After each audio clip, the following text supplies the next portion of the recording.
নমস্কার বন্ধুরা, আজকে আপনাদের সঙ্গে খুবই সুস্বাদু আর স্বাস্থ্যকর একটি টিফিন রেসিপি তৈরি করে দেখাবো।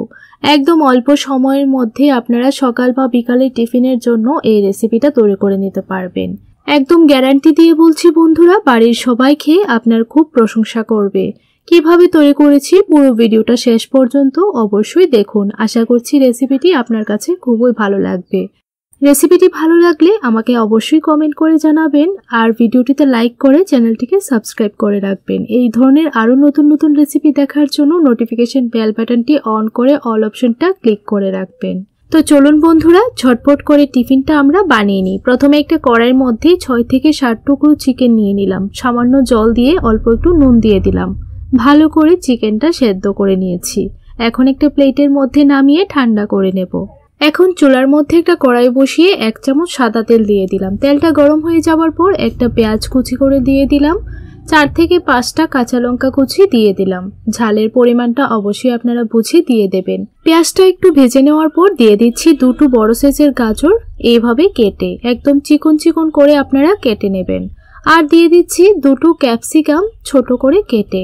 এখন ভালো করে গাজর আর ক্যাপসিকাম একটু সময় ভেজে নেব। প্রায় 1 মিনিট ভেজে নেব। আর দেখুন বন্ধুরা, মাংসের টুকরোগুলোকে আমি এরকম ছোট ছোট পিস করে কেটে নিয়েছি। এখন আমি মাংসের পিসগুলো দিয়ে দিলাম। আবারও ভালো করে নাড়াচাড়া করে মিশিয়ে নেব। এখন দিয়ে দিচ্ছি মেজারিং কাপ মেপে 2 কাপ বাঁধাকপি কুচি। আপনারা অবশ্যই পরিমাণটা বুঝে দিয়ে দেবেন। ভালো করে মিশিয়ে নেব প্রায় 1 মিনিটের মতো। প্রায় 1 মিনিট ভালো করে মিশিয়ে নিলাম। এখন দিয়ে দিচ্ছি হাফ টিস্পুন নুন। নুনটা অবশ্যই আপনারা বুঝে দিয়ে দেবেন। আর হাফ টিস্পুন দিয়ে দিলাম গোলমরিচের গুঁড়ো। আর বন্ধুরা, আমি এই রেসিপিটা একদম কম মশলায় তৈরি করেছি। খেতে যেন খুবই ভালো হয় আর স্বাস্থ্যের পক্ষেও যেন খুব ভালো হয়। এখন 1 চামচ সয়া সস দিয়ে ভালো করে মিশিয়ে নেব। এইভাবে প্রায় আরও 1 মিনিট রান্না করে নেব, তারপর নামিয়ে নেব। দেখুন আমার পুরটা সম্পূর্ণ তৈরি হয়ে গেছে। এখন একটা প্লেটের মধ্যে নামিয়ে ঠান্ডা করে নেব। এখন আমি একটা বাটির মধ্যে 1 টেবিল স্পুন নিয়ে নিচ্ছি কর্নফ্লাওয়ার। কর্নফ্লাওয়ারটাকে 1 টেবিল স্পুন জল দিয়ে ভালো করে মিশিয়ে নিতে হবে। এই কর্নফ্লাওয়ারের মিশ্রণটা আমার টিফিনটা তৈরি করতে কাজে আসবে, তাই আমি গুলে একটা সাইড করে রেখে দেব। দেখুন ঠিক এইরকম ভাবে তৈরি করে নিতে হবে। এখন একটা বাটির মধ্যে একটা ডিম ফাটিয়ে নিয়ে নিলাম। পরিমাণ মতো নুন দিয়ে ডিম আর নুন ভালো করে একটু সময় ফেটিয়ে নিতে হবে। একটা হ্যান্ড উইচ দিয়ে ভালো করে ফেটিয়ে নিয়েছি। এখন আমি এই ডিমের মিশ্রণটার মধ্যে দিয়ে দিচ্ছি মেজারিং কাপ মেপে 1 কাপ ময়দা।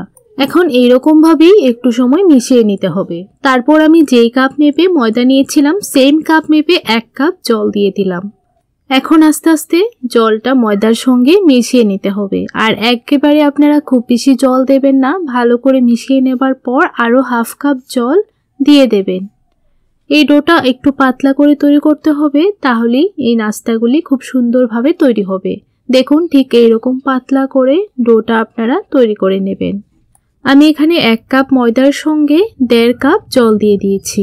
এখন চুলার মধ্যে একটা ফ্রাইং প্যান বসিয়ে দিলাম।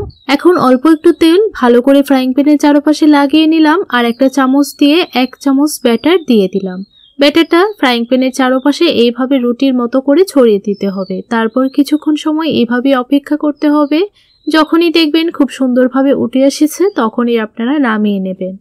আবারও আরেকটা রুটি আপনাদেরকে তৈরি করে দেখাচ্ছি। দেখুন বন্ধুরা, এইরকম দিয়ে একটু সময় রেখে দিয়েছিলাম। তারপর ভালো করে যখন উঠে এসেছে তখনই একটু উল্টিয়ে দিলাম। না উল্টালেও চলবে, এরকম ভাবে নামিয়ে নিলেও কিন্তু হবে। এখন আমি একটা রুটির উপর অল্প একটু পুর দিয়ে দিলাম। তারপর সাইডে অল্প একটু কর্নফ্লাওয়ারের মিশ্রণ লাগিয়ে এইরকম ভাবে ফোল্ড করে দিচ্ছি। এই কর্নফ্লাওয়ারের মিশ্রণটা লাগালে পুরটা কিন্তু আর বাইরে বেরিয়ে আসবে না। খুব সুন্দরভাবে কিন্তু ফোল্ড করে নেওয়া যাবে। দেখুন ঠিক এরকম ভাবে আপনারা ফোল্ড করে নেবেন। এক এক করে সবগুলো রুটি আমি একইভাবে ভেজে নিয়েছি। তারপর মাঝখানে পুর দিয়ে এইভাবে আমি রোলের মতো তৈরি করে নিয়েছি। বন্ধুরা, আমি এই টিফিন রেসিপিটার নাম দিয়েছি স্প্রিং রোল রেসিপি। এখন আমি এক এক করে স্প্রিং রোলগুলো ভেজে নেব। আর এই তেলটা কিন্তু খুব বেশি গরম করবেন না, লো টু মিডিয়াম হিটে রেখে স্প্রিং রোলগুলো ভেজে নেবেন। যখনই একটা পিঠ হালকা কালার চলে আসবে তখনই উল্টিয়ে দেবেন।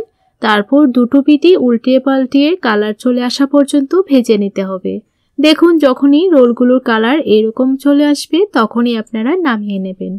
দেখুন প্রথম ব্যাচের রোলগুলো আমার ভাজা হয়ে গেছে, একইভাবে দ্বিতীয় ব্যাচের রোলগুলোও ভেজে নিলাম।